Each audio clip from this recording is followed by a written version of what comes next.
everyone, welcome back. So today I have a talky video and it's not going to be too long. It's just going to be a little my 2 cents in this topic, and it is 5 things for self-love. So a little while ago I did a video called 10 things to tell yourself every day, so I'm going to leave that video down below if you are yet to see it. But these are my favourite types of videos to watch. Like, I love it when YouTubers kind of like just talk or just give their opinion on something, give their tips or advice on something, and I just wanted to let you know 5 things that I practice or I do to love myself. And I am in the place that I love I'm very happy with myself. I probably wouldn't go as far to say like I love myself, but I love myself. I'm great. I'm a great person. I'm happy being me. Like, I don't want to be anyone else. I don't hate how I look. I don't hate anything like that. This is totally different to how I was a few years ago. Quick. Wouldn't really leave the house. I was pretty much housebound for anxiety and epilepsy and all that kind of stuff. Also ME. But I just hated how I looked. I wanted to look like anything else. I used to hide all the mirrors because otherwise I'd just get stuck there. I didn't like photos of myself. I just absolutely hated how I looked, basically. Hated everything about myself. But now I'm at the position where I'm just like, absolutely, what? No, I'm great, I'm kind, I'm caring, I'm loving. I am absolutely fine. So I wanted to share things with you for self-love and maybe food for thought, maybe something you can think about and apply to your daily routine, or just something to think about and maybe think, yeah. So the first thing comes from a quote that I felt signified and represented what I'm trying to put across, and what I'm trying to put across is, like, don't compare yourself to anyone, because there's no point. You are the only you that there is. So the quote is, "A flower does not think of competing to the flower next to it. It just blooms." So if you think about it, this flower might think, oh no, I shouldn't grow next to this one because it's really beautiful and the colours are so vibrant. It doesn't do that, it just blooms. So I'm never going to be like this person, and you're never going to be like that person. No matter what you do, you're not going to look like that person, and you're not going to be their being. And you just have to not think, oh, I wish I was this and then I'd be more like that, or oh, I wish I had that instead of what I have. And there's absolutely no point in comparing or any form of comparison, because you're you, and you just have to bloom as best as you can, and you have to live with what you've been given and accept you and accept what you are, because comparison is the thief of joy. Literally, no good comes from comparing. The only person you should compare yourself with is your former self or your future self. Once you've accepted your flaws, no one can use them against you. So I look at myself, and fair enough, I may not have the most symmetrical face, or I may have really thick unruly hair, or I may have massive hips, I may have massive breasts, I may have this, I may have that, but no one can use them against me now, because I know that that's me.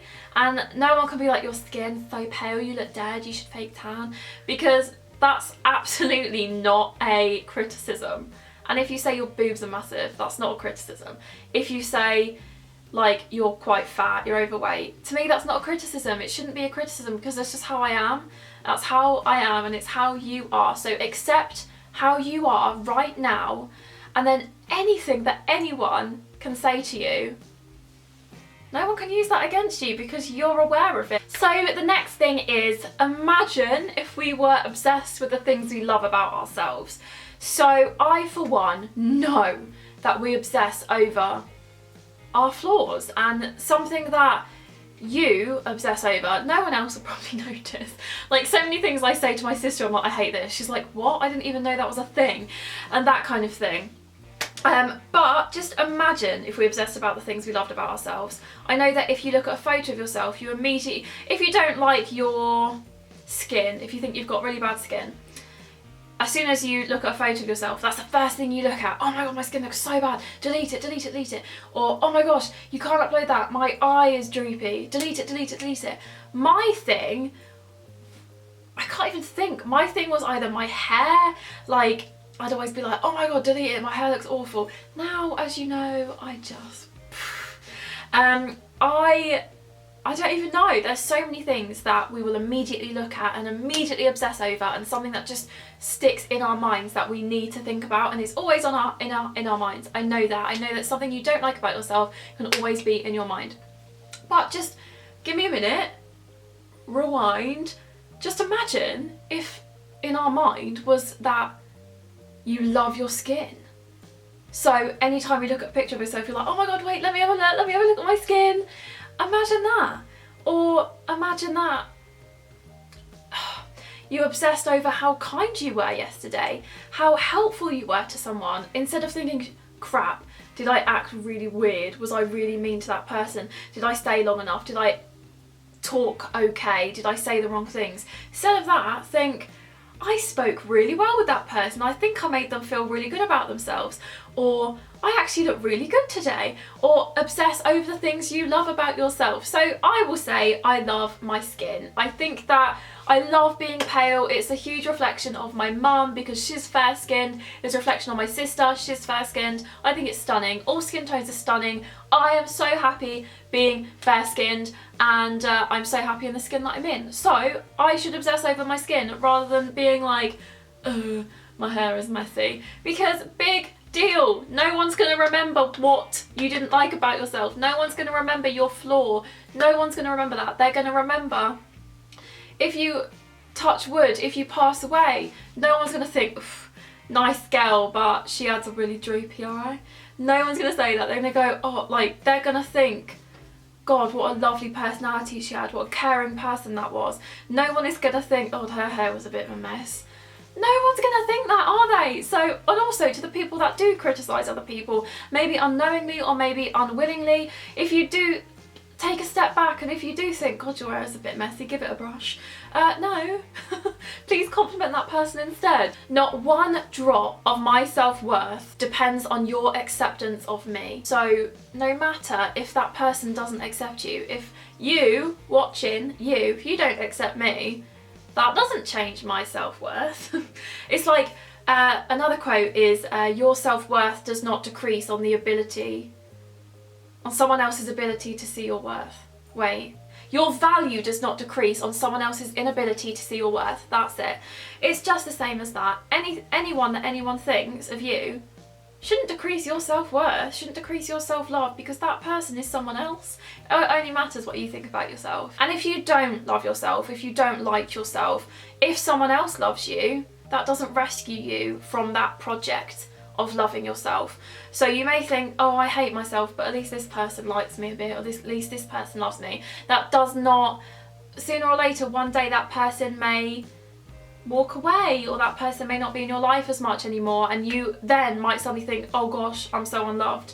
So your love is the one constant that always has to be there. Your love is the only love that's going to be with you from birth till death. Something that one of my counsellors taught me way back when was, we used to do this exercise where I would talk to my younger self and picture her in that chair before anything happened, before any bad things happened to me, before any of that self-doubt came in, before anyone told me I wasn't good enough, before any of that. So when you're like 4 or 5 or whatever, that's how you've got to treat yourself. That's how you've got to speak to yourself as that little girl or little boy, if you're a boy. Hey. So little Becca, I was cute as anything. I had little curly hair, I had a chunky little face, I was really cute. So I don't want to be saying, Becca, you're disgusting, Becca, you're fat, to that little girl. So think about that, think about your younger self and how cute and adorable you were, and don't talk bad to that little girl.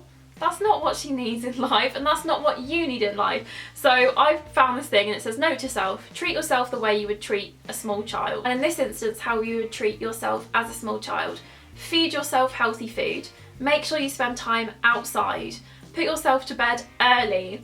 Let yourself take naps. Don't say mean things to yourself, and don't put yourself in danger. Because when you are little, you're fragile, and just as fragile as we are now in mind, and you've just got to look after yourself and talk to yourself as you were that little girl. All I want to say to little Becca is you are so beautiful and you can do whatever you want to do, and that's just how I've got to talk to myself now. And I really believe that that was one of the biggest things that helped me. So even if you just have a framed photo of yourself as a child, just next to your bed or just anything, and when you're having these bad thoughts, tell them to that little person, tell them to that little you, and then you'll be like, hang on a minute, that's horrible, I don't want to say that to that little child. So take that in. That was something that really helped me. Acknowledge your efforts and hard work. Always reward yourself and acknowledge your efforts. And yeah, those are 5 things that I would share with people who struggle with accepting themselves or loving themselves. So I really hope that was somewhat helpful to even just one person. I really like doing these little videos, and do let me know if you like them and if you would like me to do these regularly about different things, and if so, let me know down below. Maybe I loved doing the 10 things to tell yourself every day. They were just 10 quotes and I gave a little explanation as well. So if there's anything that you'd like a group of quotes to signify or represent, then do let me know, because I think it's so important to talk about these things, and I really enjoy it as well. So and I can guarantee you I have experienced stuff that this is all very what's the word, it's still very new to me, and yeah, so I'm not an expert, I'm just a real person that has lived through things. Give it a thumbs up if you enjoyed it, share this if you think it may be helpful to one of your friends, family members, or just anyone that follows you on social media, and I'll see you in my next video. Please leave any quotes or any self-love tips in the comments below. You never know who could be reading and it could really help us out. So thanks so much for watching again, and I will see you in my next video. Bye!